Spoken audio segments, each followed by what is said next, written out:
everybody, and welcome back to an educational bird video to teach you how to care better for your birds. So as the title suggests, this is Luca. He is our 4-year-old rescue Quaker parrot. Say Luca. I recently adopted Luca from a Facebook adoption page for parrots in Canada, which you guys can find the link down below if you guys are in Canada or looking to adopt, and if you guys are looking to as well accept any rescues or even donations to the pages. You guys are going to be hearing a lot of screaming in the background from Kiwi and Mango, because with any bird that you bring home, first you're going to have to quarantine them for about a month, because this gives you time to see if they're sick, or it gives them time to get to the vet to check them out, and also just time to get them used to you before trying to introduce them to anybody. So I wanted to talk today about differences between bringing in a rescue and adopting a baby parrot, and this in absolutely no way is meant to discourage anybody from rescuing, because rescuing is the best thing you can do. There's a lot of parrots that do need homes. It's simply to bring into place reality of what it is like to have a rescue and the differences. This isn't the first time I have done rescue. I've had a lot of rescue parrots in the past. My cockatiel was a rescue as well, and now we have so he's currently right next to me, so you're probably gonna still hear him. So first I'll just tell you a bit about Luca. The situation with Luca is that he just turned 4 years old. With Luca, he was not getting the attention he needed. He had a lot of in-cage time. The enclosure was small for a Quaker. It had no enrichment. He was completely clipped. His wings were gone, and due to boredom and neglect and lack of attention, he ripped out and plucked all his feathers out, so now he just does not have wings at all. We're working with Luca to grow his wings. He probably has some muscular atrophy as well, so we're going to be doing physiotherapy once his wings grow in order to help him fly again. Definitely because he's 4 and this has been going on for 4 years, the chances of him flying to the level of Kiwi and Mango are very slim, but the least we can do is at least get him, off the ground safely, because, right now having no wings is such a danger to him. If he falls, if he gets spooked, he could fall to the ground, hit himself, and seriously injure himself. The other thing with Luca that we're working on right now is that he was an all-seed diet. He got a lot of junk food on the side too, so we're working right now to switching him over to a healthier diet, which is pellets at the top. So I will have 2 other videos about dealing with feather plucking and all about feather plucking, and I will post another video about what I did to change Luca's diet, because it is going amazing. We've only had him for a week so far, and it's going great. He's already eating a lot of vegetables, eating a few pellets, so I will be sharing my tips for that as well. Aside from that, I just wanted to talk about some of the differences bringing home a rescue. So let's start off with that. So a rescue parrot, there's different degrees of severity, different, trauma behind it, and no 2 rescues are going to have the same experience, and no, you cannot compare parrots on how quickly they adapt, how quickly they learn, how quickly they learn to trust. With Luca, we absolutely did not expect him to trust us literally day 1. Day 1, he was already letting us scratch him, pick him up, he was very warm to us immediately. This is not the case. This was very odd. Usually they are very mistrusting, especially if they've had bad interactions with people. Because, for example, comparing it with Telia, my cockatiel, it took me 8 months every day working with her for her to just trust my hand. Every single situation is different. Even if they have similar trauma, their learning, their trusting time will be completely different. And a lot of it depends on how you handle it as well. Rescues are definitely not as easy as, just buying a baby parrot, but I do find this more rewarding when you get to see how much they've, improved their health, their happiness, and just getting them out of a bad situation. That being said, a rescue parrot is not for everybody, depending on their situation, because some rescues are very simple. They're just getting neglected, they're not getting let out as much, but they don't have any behavioral issues. And then there are some rescues that are very difficult. They have aggression, feather plucking, they trust nobody, they're territorial. There can be a whole range of things that you need to work on, and a lot of this time it requires someone who's experienced in order to rehabilitate them. So like I always say, just choose a parrot that fits your lifestyle, fits your abilities, because yes, you can learn these things, but sometimes it just requires a higher level degree of experience in knowing how to handle them, because getting nipped is not fun. Because with Luca, we were told that he was aggressive, he was plucking, and the seat died. Those were the three main things. We did not find him aggressive at all. We found that he just wanted attention, he was bored. We completely revamped his cage. We put in, you know, really cool toys, better perches. On top of that, I don't cage my birds, so his door is open every single day. He's as well flightless due to his wings, so we're trying to, you know, attach ladders and everything for him to move around. Luckily, he started to trust us enough to step onto our finger, and we're able to just take him around everywhere. He's very used to going outside, so in the mornings, we take him out to the balcony, let him get some sunshine, we walk him to the park, anything to help them with their normal routine. It's always good if you can ask the previous owners, you know, what were things you said to them, what were things you did, what was like kind of like your routine with them, so you can implement that so they don't feel so kind of stricken by the difference. So for Luca, there were phrases that they would say to him. There was like going outside. There was, you know, when he goes to bed, he gets covered with a blanket. You have to tell him like, see you later, alligator, and a wild crocodile, bye-bye, butterfly, like a whole little range of things, and he'll actually repeat it. Luca is a very smart boy and an absolute sweetie. He knows how to say so many things, and it's just hilarious. We have loved having him around. As well, sometimes having rescue can be a full-time job. Rehabilitating a bird is not done in a day. It can take anywhere from a few months to a few years. It takes every single day work and patience. It is not something to give up on, and you don't want to take in a rescue and give up on them and then rehome them again, because that is absolutely depressing. You're bringing them to a forever home, you're gonna work with them, and this is like a full-time commitment you have made.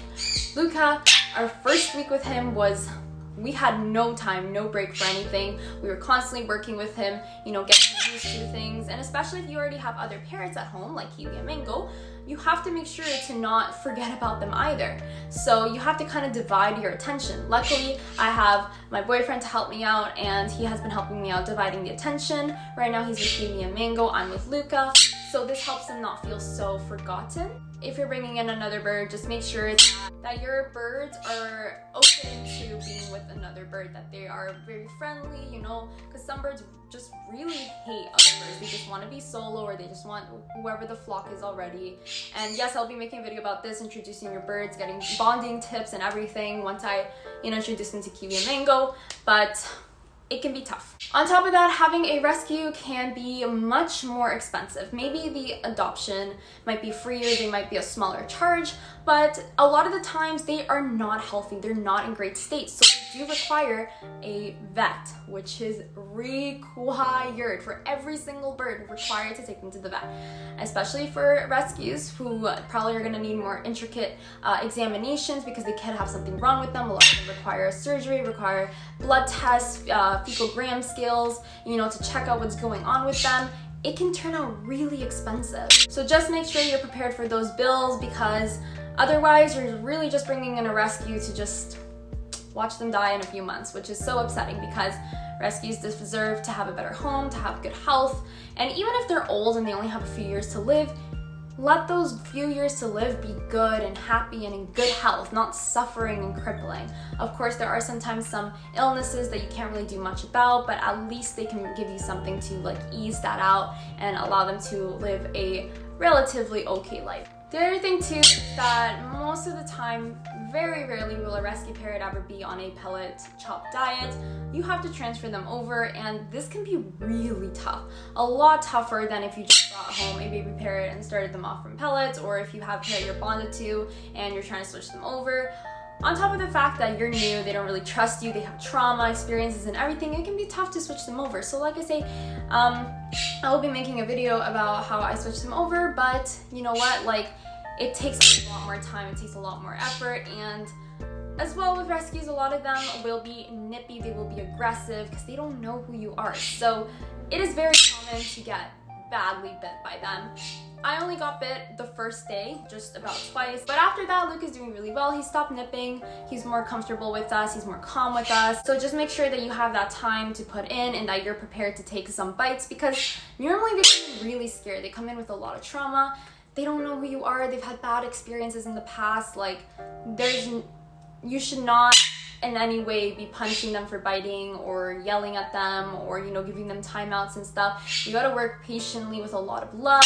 What I did with Luca is that every single time he'd want to nip me, I just boop boop him because he was used to having like boops, and that would always kind of redirect the situation. So you gotta work with rescues differently because they're normally nipping for kind of a different reason. Unlike Kiwi, who we got him as a baby, he just nips because he thinks it's hilarious. The other thing too is that it's really important to be like an expert at bird body language, because your rescue is not going to really know you, they're not going to be so bonded to you, and especially if it's a different species, they all have their different body languages.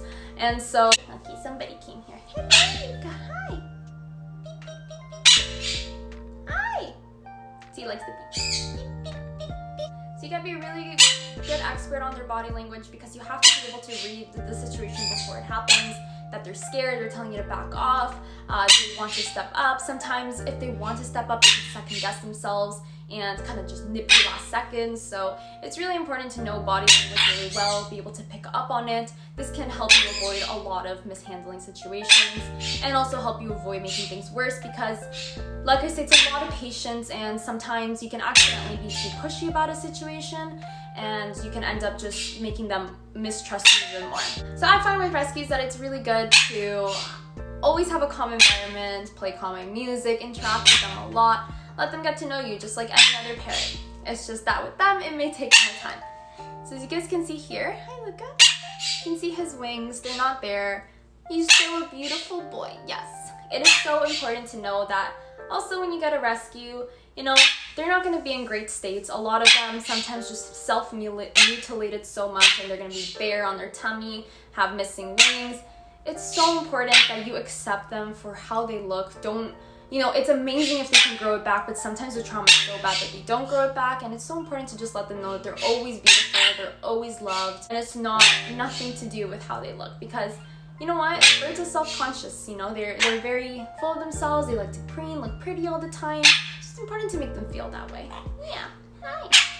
So as you guys can see, we're already at this trust level where he's letting me scratch him, beep, beep, beep, beep, touch him, pick him up. So we've been working for a week. Like I say, don't expect this with any other rescue. This was honestly crazy that he trusted us so much. We're still working through some things, still working on stepping up. He does it like a few times, maybe not sometimes when he's interested in coming with us. And this also brings me to the fact that, like I've said before, Quakers are such a rehomed bird. On the page, I would see every single month at least 3 Quakers being rehomed.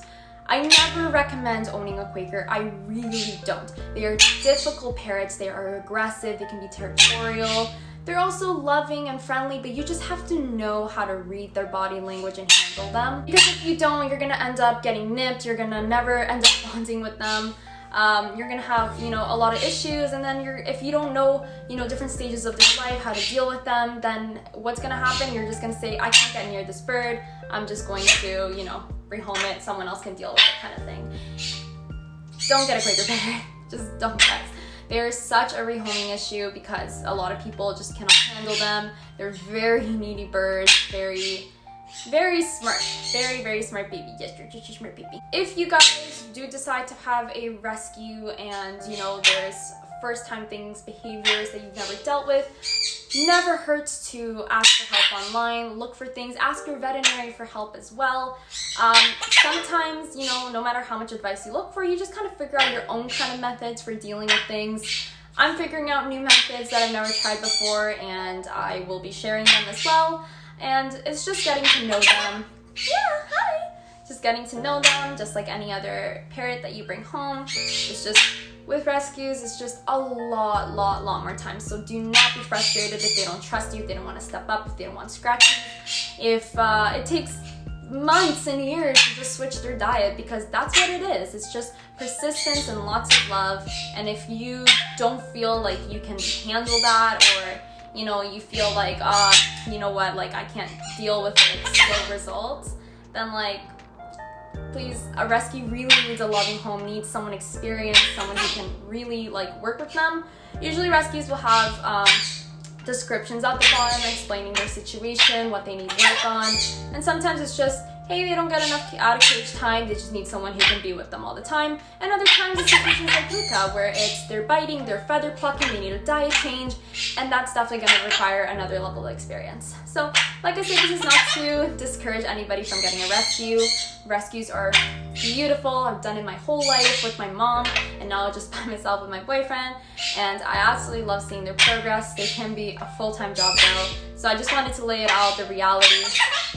Yes! Just the reality of it, what to expect and the differences. Aside from that, any other of the small tips I have mentioned before in my video of what to expect when you bring a baby bird home for the first time, a lot of these tips can apply as well to rescues. But with them, it's just patience, love, and time. Patience, love, and time. I've said this before with Tubi as well, because with my cockatiel, she also had feather plucking and diet change issue. And the other thing too that I really want to mention is when you bring a rescue home, it's so important to understand that you can't make major changes all of a sudden. Many of them will be attached to a cage, despite it being too small for them and there barely being any enrichment. You have to be careful if you want to switch their cage or switch their toys. You have to do this with time, once they trust you more. And it might be frustrating because you're like, oh, I don't want them to be in this cage. Because you gotta understand, with rescues, there's trauma and there's time involved, and you guys got to let them be comfortable before you make major changes. Please always ask if you do see someone. I've mentioned this with Telia before. A lot of people commented about the cage size, about the diet. You cannot make major changes all of a sudden. You have to let them adapt, you have to let them get comfortable. With Telia, she was on a strict diet. It was very difficult to change her over. With Luca, it was much easier. Like I say, they all have different learning, but just be mindful of the fact that dealing with a rescue is very different than dealing with a parrot that you've raised since they were babies. And, you know, you guys gotta understand that, you know, you're trying to switch them over, you're working with them, it takes time. So if someone tells you, oh no, they're a rescue, we're working with them, that's the answer. It's not because they're purposely putting them in small cages, they're not purposely giving them seed diets, they're not, you know, purposely letting them self-mutilate. If they're rescues, there are work to be done and it takes time. So anyways, I hope this helped clear up a lot of things about owning a rescue if you were interested in adopting, and just various things to look into. Hey, you're such a pretty boy. So I hope this helped. Please hit the like button if you enjoyed, hit subscribe if you want to see more of us. A lot of the content coming out will be very based on rescues. Leave any comments down below and make sure to check out our social media links. Hey, what do you want to say? I want to say bye-bye. Bye-bye. See you guys next time. Bye.